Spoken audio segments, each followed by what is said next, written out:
folks. Thank you so much for tuning in, my friends. Celebrations across the Middle East and around the world after the signing of the Gaza peace deal in Egypt on the weekend and the release of hostages. Despite his many critics, Trump did what many thought was impossible and got an agreement from both sides to cease hostilities, at least for now. And he did it by making demands, including the disarmament of Hamas, and backing up those demands with tough action. Compare that with the actions of other Western leaders like France's Emmanuel Macron, for instance, UK's Keir Starmer, and of course our own Mark Carney in Canada, whose recognition of Palestinian statehood may have actually undermined the peace talk process. Here's U.S. Secretary of State Marco Rubio talking about that. Have you noticed that the talks with Hamas fell apart on the day Macron made the unilateral decision that he's going to recognize a Palestinian state? And then you have other people come forward, other countries say, well, if there's not a ceasefire by September, we're going to recognize a Palestinian state. Well, if I'm Hamas, I basically conclude, let's not do a ceasefire. Right. Because we can be rewarded and we can claim it as a victory. So those messages, while largely symbolic in their minds, actually have made it harder to get peace and harder to achieve a deal with Hamas. They feel emboldened. But they got a deal anyway. There was a lighthearted moment when, after mistakenly referring to Mark Carney as president, Trump said, well, at least I didn't call you governor. Let's listen. So you going back? No, I'll go back. I'm glad you upgraded me to president. Oh, did I say? Great stuff. It's good. I started. At least I didn't say Great stuff. What does he mean, upgraded him to president? But it's nice to see Carney treat that reference to Canada being the 51st state as the joke it was, rather than being offended like so many Canadians seem to be every time Trump says it. Now, some have noted that Carney was looking kind of, well, frankly, bored during the proceedings, disheveled, stifling yawns, emphasizing the sense somewhat that Carney was more of a spectator than a major player at this particular event. Now, the Globe and Mail says the Carney government is getting ready to shift gears on the climate agenda. But is it more of a change in branding more than anything?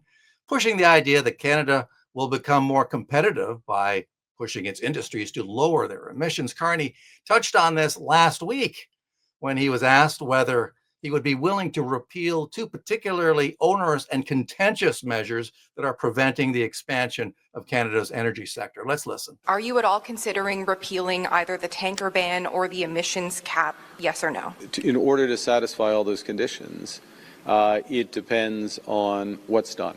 What this government is interested in is in results, not objectives. We want to see results. We want to see lower carbon conventional energy, lower carbon mining, lower carbon manufacturing, because that is going to be a driver of competitiveness. It is also going to help us achieve our climate commitments, but most fundamentally, it's going to make our businesses more competitive.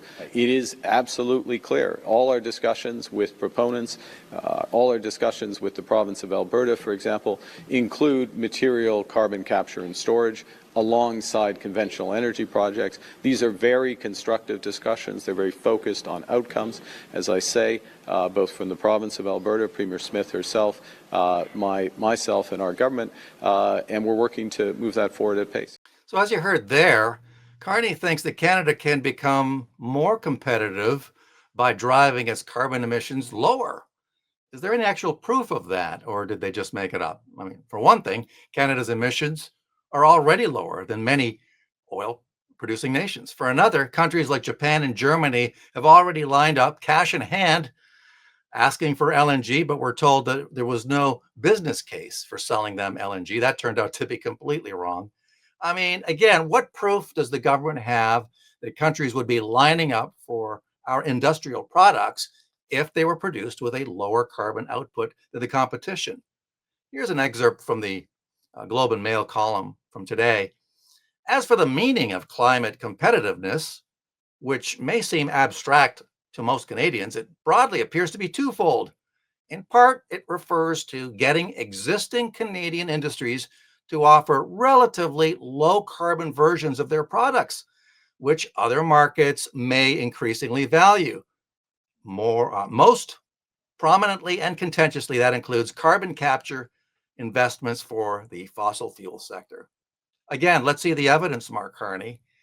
not just anecdotal evidence, real evidence that shows that people are lining up for those types of products. The Liberals need to put up or shut up and show all the list of countries that want these types of products from Canada. Otherwise, I can only determine that they're just making it up as they go.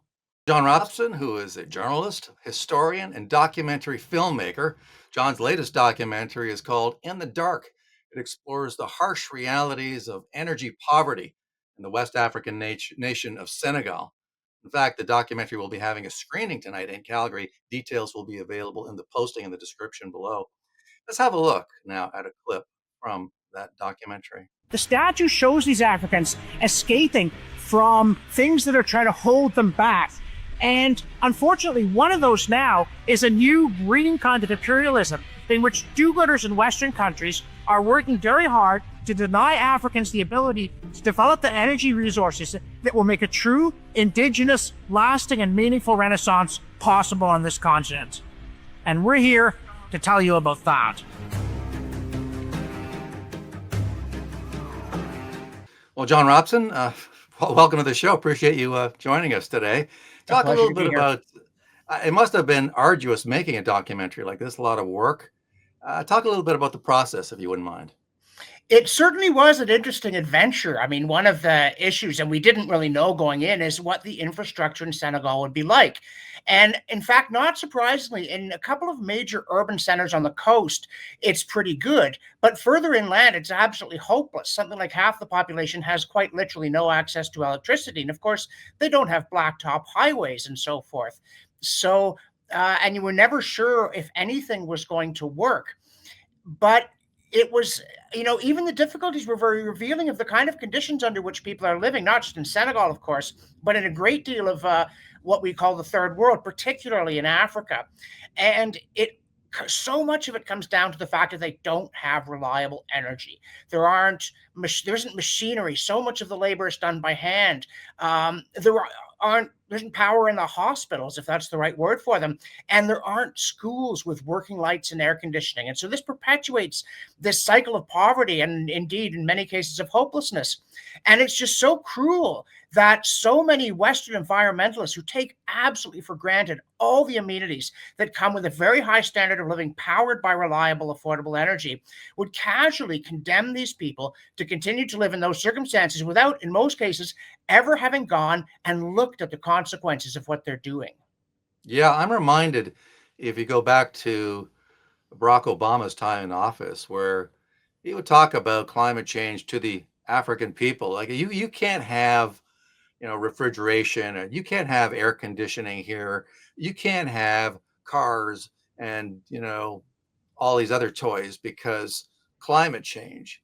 And I don't remember them thinking that was a very good thing to do. Here was somebody from the West trying to keep them down in a sense. And it's a form of green imperialism, isn't it? It absolutely is, because we've got all this money and we say, oh, tut tut tut, we shall not lend it to you to build a natural gas power plant. You must have solar panels. And we did visit one village where they had a solar panel, but they said, at night the lights just go off and they're trapped indoors. We don't dare go outside because of the snakes and the scorpions. And they don't have running water in their homes, including they don't have toilets in their homes. So this is what their life is like. Whereas Barack Obama, of course, flies around in airplanes and he has a mansion by the seaside and all the push button luxuries. And one of the most remarkable things, because of some people I knew in Ottawa, we went to a refuge for street kids in Saint Louis, Senegal. And so many of these kids are sent from the villages to beg in the streets of the cities. And they're all boys. And they're terribly mistreated. And meanwhile, the girls are stuck back in the village with no education and being forced into polygamous marriages with men in their 50s. And all these things happen because of the lack of energy. And so if you're going to go around saying, every 10th of a degree of temperature raise causes us all to die one more time, and you never go and see what not being able to plug appliances in, not being able to go to a hospital that can do a scan, all these kinds of things mean to the people in the third world. If you're really that concerned about greenhouse gas emissions, fine. Let's cut them in the rich world and let the poor catch up with the basics. And you see, I mean, we saw a lot of heroism. This refuge for street kids called the Maison Lagarde. This is a heroic venture against long odds, and it's inspiring to see. But we could make it unnecessary, and we could do it honestly without making the weather worse. So there are all kinds of ways in which climate alarmism is wrong, but one of the ways they're wrong that is sort of sneaks up on you, but it's very important. They are so callous about the impact of their policies on people who are living in conditions they can't imagine. I was at COP29, by the way, in Baku, Azerbaijan last year, and it was like being in a spaceship, all these delegates from all over the world with their soy lattes and their gluten-free cookies, and they never went outside the conference center and hotel and bus bubble to see people trying somehow to scrape a living out of a barren landscape with huge dogs to protect them and their sheep from the wolves roaming around. And to say that to them, oh, no, you must not develop your oil and gas resources. Here, have a windmill. And then go back on the plane and fly to the next conference in Brazil. To me, what's striking about this is not just obtuse, it's cruel. And I really wish that people who want to push these kinds of policies would go and see what they mean in the real lives of the people who are going to suffer from them before they say it's a slam dunk, there is no debate, the science is settled, deniers are evil. They might at least admit that there's something to talk about. Yeah, did you get much cooperation from the government of Senegal? I imagine that if you didn't get that cooperation, you'd have a much harder time to produce that. But how were they in all of this? Did you have to deal with them much? No, fortunately, we didn't. The government of Senegal, I mean, it's not among the world's worst governments, but it certainly is very corrupt. And at one point, we had to bribe the same person twice to film at a statue. Whereas I don't see why you'd build a statue and then not let people film. And I don't even know if he had any authority to prevent us. But on the whole, and we got a very warm welcome from a lot of people. And it was a wonderful experience. But again, it was a sad experience to see these people forced to live in a way that would horrify us if we and people we loved had to do it. And so it should horrify us when they have to do it. But again, so many people in the West who are so sanctimonious just never go and look. And so I hope that some people will watch this documentary and say to themselves, hey, wait a minute.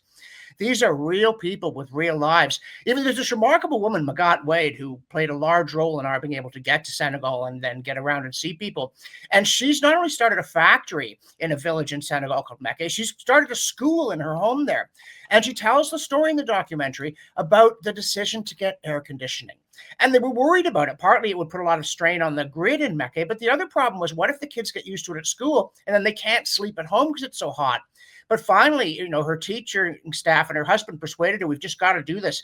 And she said it was astonishing, the transformation in the kids' ability to focus and to learn. And what she pointed out the window and said, I defy anybody to go out there and do math problems in 100-degree heat for hours. And yet that's exactly what we're telling people they have to do. And again, the consequences of it are so devastating. When people go on and on, oh, there's more wildfires, there's more hurricanes. You look at the numbers and it's not even true. But even if it were true, how much would you be willing to put up with of worse storms in order to make sure that kids in Africa aren't too hot to think or learn? And another thing is in those schools, it's very important to teach French, because Senegal is a officially French-speaking country, and then English, because most people in Senegal speak a variety of tribal languages, particularly Wolof. And Wolof is a ticket to nowhere. Nobody in the world outside of Senegal practically speaks it. Anybody who wants to go anywhere has to learn these languages. And again, you try learning Wolof when your brain is melting and sweat is pouring into your eyes, and then try it when you've got some air conditioning. So again, the human consequences of these policies are just devastating, this green imperialism. And if you're going to do it, at least know what you're doing. Don't close your eyes to it. Yeah, I mean, the same people trying to stop the development of affordable energy that these people so desperately need are often the ones pushing for more foreign aid. And I find that an interesting factoid. I mean, how do you, on one hand, say, yeah, we've got to help these people with more money, but we'll tell you how to spend it. And if you want to develop your own energy projects over there that are not so-called sustainable, then you're going to be in big trouble. How is foreign aid used to dangle, especially when you're dealing with, corrupt governments, to your point? Can you maybe flesh that out for me? Yeah, obviously, there are billions of dollars, and when Senegal has a per capita income of somewhere around 3,000, if you split the difference on purchasing power versus nominal, this money is very, very hard to resist. But it's not just that you're dealing with corrupt governments; it's that foreign aid corrupts, right? Because the people in Senegal who are rich are the ones who are good at gaming that system. They are not the ones who are making things that are beneficial to the people who live in the country. And again, if you look back at the development of self-government in the Western world, the critical thing that allowed us to veto tyrannical or just sleazy behavior by our government is that it was dependent upon us for tax money. First of all, it had to get the approval of the legislature for its budget. But secondly, there was simply no money to tax unless the country was prosperous. So the government absolutely had to do things that made life work for the ordinary person. But in Senegal, the money comes from well-meaning but ill-advised foreigners. It doesn't come from the domestic economy. And that means the government can afford to be smug and indifferent. And one of the strange things about Senegal, one of the things I was not expecting, when we got there, we discovered that it's covered in plastic pollution. And it seems to be the used tire capital of the world. There are used tires everywhere in piles discarded by the roadside, shredded, used as planters. And you get the very strong impression that people in Senegal are importing a great many things from the rest of the world that are then just winding up as part of a huge garbage dump. And why are they able to do that? Because instead of needing a domestically prosperous economy that both generates and deals with its own waste, they're able to import all kinds of things if they have the proper right connections with the government at home and abroad, and then they're able to discard them. And the result is a nightmare. This incredibly unbalanced setup where a privileged elite live like kings and everybody else is hoeing sand by hand. And by the way, when I say Senegal and West Africa, you might imagine rainforest, but in fact, a lot of it's semi-desert. It's right next to Mauritania. We saw wild camels, which was wild, but we also, we saw people literally growing subsistence crops in sand. I wouldn't know where to start except maybe just lie down and die and save time. But they manage, they're resilient, but they're living under terrible conditions. And we interviewed one guy who, and he was just like, what would I wish I had a tractor. Oh, if I had a tractor, my life would be so different. And the other thing he said, and another woman we interviewed said, is the big thing for me is I don't want my children to have to live the way I do. And again, I'd like to send those green activists to talk to this guy and look at his life and say, he is desperate for his kids to be able to go somewhere where things work. And if you're in the way of that, especially if you're in the way of that, without sacrificing your own convenience. We went via London, right? So I'm, the hotel in London, all these plugs and electronics, everything's working. And, in the airport, there are these cleaning Daleks going around. And when you get to the airport in Dakar, of course, it looks like almost like a first world airport with silly slogans and a liquor store, even though Senegal is 97% Muslim. So you have this bubble where the elite is living like Westerners, but then you get inland and everything changes. And you need to see that. You need to understand foreign aid doesn't cause development. It causes misdevelopment. It uncouples governments from the people, and it enables economies to operate on principles that are not just preposterous, but again, as I say about the tires and the plastic, that are intensely ecologically damaging. And that is something an environmentalist, you'd think, wouldn't want. Yeah, you would think. But perpetuating poverty also fuels out-migration, doesn't it? And so if these people could have some kind of decent life where they are, they wouldn't have to come to the West. I'm not saying that we should restrict immigration, completely, but, the desperation of these people means that they are looking elsewhere. And of course, when they look out there, they see what? They see Canada, the United States, and other Western nations. And then, that sort of perpetuated a problem in our own midst where you're talking about housing crises and an explosion in crime, and our social safety net, stretched to the limit. Maybe you could talk about that. I mean, the fact is, Canadians have a stake in what happens over there. Yeah, we do. We certainly have a practical stake, and there's also a moral stake. I mean, the little clip you showed, I'm at this Monument à la Renaissance Africaine, the monument to the African Renaissance, But as The Economist had pointed out recently, something like 15 million people a year in Africa enter the workforce, come to working age, but there are only 3 million jobs in the formal official sector, and everything else is black market.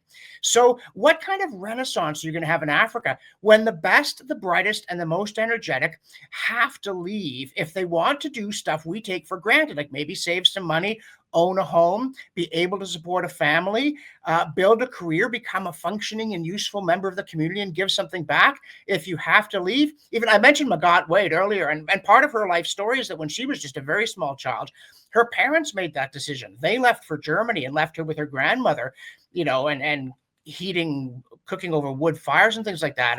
And she tells this story. She told it to Jordan Peterson as well when she first got to Germany, and her mother said, "Magatte, time for your showers." Magatte would then have been maybe 8 or 9 years old. And Magatte's like, "Well, where's the pot of boiling water and stuff?" And her mother's, "Just get in, silly." And so she turned the taps, and hot water came out, and controlled pressure, and the water was sanitary. And right away she said to herself, "Why is it like this here, but not where I'm from? Why are some countries rich? Why are some countries poor? What do we need to do so that instead of having to go to Germany for a shower, you could have one in Senegal?" And this is not an unreasonable question, but often the answers you get, including from our prime minister, are extremely unreasonable. And it's just so fundamental that people can and should have a better life, and they're not going to get it from foreign aid, especially when it comes with these weird strings attached. They're going to get it from being enabled to improve their own lives. And that requires their own bad governments to get out of the way. And it requires our misguided governments to get out of the way. As so often, the first thing we need to do isn't more, it's less of the bad things that we're already doing. Yeah, oddly enough, we have something in common with Senegal, don't we, in Canada? And that the powers that be want to do everything in their power to put a lid on the development of our resources. Now, obviously, they are developed to a point, but not nearly as much as they could be if we had the kind of infrastructure that allowed us to ship that energy to Asia. We now do through TransCanada, but we could have so much more. Energy east. Just the fact that we haven't been able to exploit this tremendous resource in this country to the degree that we could has been really disappointing to a lot of Canadians. And now we have the Globe and Mail reporting that the Carney government is getting ready to shift gears, apparently, on its climate agenda. I don't know how much of that is real or how much of that is just, a branding issue. But they're saying that, Canada has to focus on climate competitiveness. In other words, if we lower our emissions, we could sell that to markets. Countries out there are lining up or eager to buy products that we can produce if they have a lower carbon footprint. I would suggest we already have a lower carbon footprint in many of the products we produce. Are you buying any of this in terms of a strategy that might be palatable to Canadians, particularly in Alberta, who are now looking at possibly a referendum next year? I'm not buying any of it. I mean, it is quite extraordinary. Obviously, Mark Carney made a very lucrative career over decades by going around talking this way to other people who thought that these were real ideas, that these grammatically sound sentences were talking about actual things like climate competitiveness. But the point is, they're not, right? There's no there there. This whole idea that people would swoop on our products if only they were lower carbon, this is made up. Like it's logically consistent, but it doesn't connect to the real world. And again, Mark Carney has spent 20 odd years in the world where clever manipulation of abstract symbolism makes you rich as well as popular. But when you come back and try and turn it into concrete proposals, something terrible happens. You discover that you're pulling on levers that aren't connected to anything rhetorically or intellectually or practically. And what we really need to do is start selling oil and gas. And I love this idea of like decarbonizing oil, right? You could take the sulfur out of oil because sulfur was an undesirable byproduct. People would pay more for oil with less sulfur already, sweet crude versus sour. But crude without carbon isn't crude oil. The whole point is this combustion process involving carbon.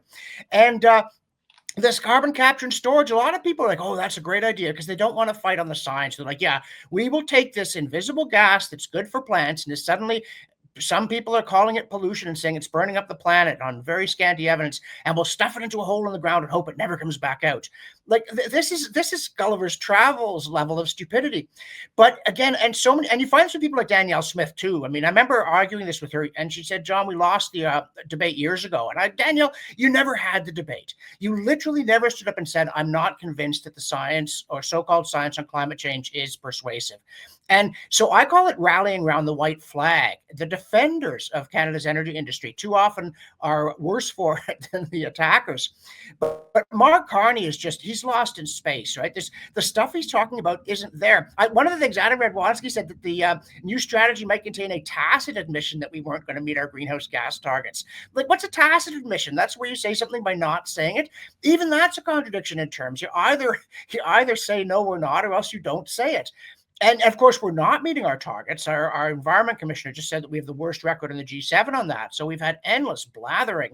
And now our new environment minister says we need more ambition. Ambition's about the only thing we've ever had. What we've not had is practical ways to produce energy without producing energy. And you know what? They don't exist. Obviously, you want to avoid pollution. And yes, you can go with nuclear and hydro if you can find more rivers. But I think that one of the things, and we do this at the Climate Discussion Nexus, we take on this claim that the science is settled. Like, people say, oh, the Canadian government puts out like 3 press releases a week saying, oh, and the weather's getting worse, more and more, this, that, and the other. But if you look at the statistics, and I mean, you look at the Canadian government's own statistics on wildfires and so forth, they're not getting worse. We're not getting more hurricanes. We're not getting stronger hurricanes. We have good data on this stuff, at least for the recent past. And there's simply no evidence that any of this is happening. The IPCC doesn't say it's happening. The most famous, that table, chapter 12, table 12 in their latest assessment report, in the working group 1. And it says, okay, what are we sure has happened so far? And the answer is almost nothing. What are we pretty sure is going to happen in the next 50 years? Very little. And yet our governments talk as though that table, instead of being blank, was filled with flames. And we let them do it. Even elementary data misrepresentation goes unchallenged, including, as I say, by politicians who ought to be standing up to it, from Pierre Poilievre to Danielle Smith. They should be saying, no, that's wrong. The science is not settled. We don't know how much of the warming since 1850 is man-made. We're not even sure how much warming there was. We don't have accurate temperature records. People keep telling us, it's to 2 decimal places how much warmer it's meant to be than 150 years ago. Nobody was measuring temperature anywhere in the world to 1 decimal place 150 years ago, and they weren't measuring it anywhere, just about, outside of the English-speaking world and bits of Japan, and British India. Nobody was measuring it. Nobody knows what the temperature was in the Belgian Congo in 1920, not to within 5 degrees. And yet we let all this go unchallenged, and the disastrous policy cascades down on us. And then, to go back to that article, we get this bloviation, this incredible profusion of polysyllabic vacuity. It doesn't mean anything. There's no there. And we're like, oh, I wonder if Mark Carney will blah, blah, blah. No, he's not going to do, you can't do something that doesn't mean anything. It's just, you can't. There will be no strategy. There will just be a lot of words that are clever and connected intricately. And if you went to Davos and said them, everybody would be, but in the real world, they do not get the dogs fed. They don't get the food cooked. They don't get the lights on. They don't get the school air conditioned. They don't even cut greenhouse gas emissions. They don't do anything. I got one last question. I can't think of anything that encapsulates Canada's position in the world than seeing Carney in this big event on the weekend in Egypt, where he was sitting in the back row, kind of looking lost. No one was paying much attention to him. If anything, he kind of looked a little disgruntled. You had this big announcement, a big signing, a peace deal, and Trump was very much shunted off to the sidelines. What's your thinking on that? Well, my first thought was, my goodness, what a big carbon footprint you have, right? Carney, he's always flying around. He flies to the UK, he flies to the US, he flies to Egypt. He's like, oh, carbon pollution, blah, blah, blah, blah, blah. But now watch me hop into a jet. And I noticed we didn't even have a Canadian Forces plane that could take him, right? Talk about government crumbling. But there he goes, and then starts trying to talk and act as though he was a pivotal figure in this peace agreement, when the one thing he did, which was to recognize a non-existent Palestinian state, again, very Carney with these weird abstractions, was an obstacle to the peace process. And Donald Trump was quite clear that it was an obstacle to the peace process. And then he shows up and tries to photobomb Trump. It's preposterous. But, I feel so bad for Canada. Many years ago, somebody once commented to me that this nation has first-rate people and third-rate leadership. And while I sympathize and agree with that, and for the most part, we're the ones who put up with it. We're the ones who stand for leaders who behave in such egregiously shallow, self-serving, and pathetic ways. And we shouldn't. We shouldn't have put up with Justin Trudeau for 9 years, especially not claiming sunny ways when he was so nasty. And we shouldn't put up with Mark Carney, who claims to be an international green man of financial mystery, when his track record is so terrible and his verbiage is so devoid of content. If we do this to ourselves, we've got ourselves to blame, and we can and we should do better. Ask for politicians who you can understand what they say, and there's some practical chance that if you did it, it would work. Is that so much to ask? Well, I don't think it is, but they might. John, thank you so much for coming on the show. Best of luck with your new documentary. A pleasure to be here. All right, my friend, that wraps things up for this edition of Straight Up with Marc Patrone. Appreciate you tuning in, my friends. Let's do it again real soon, shall we? Bye-bye for now.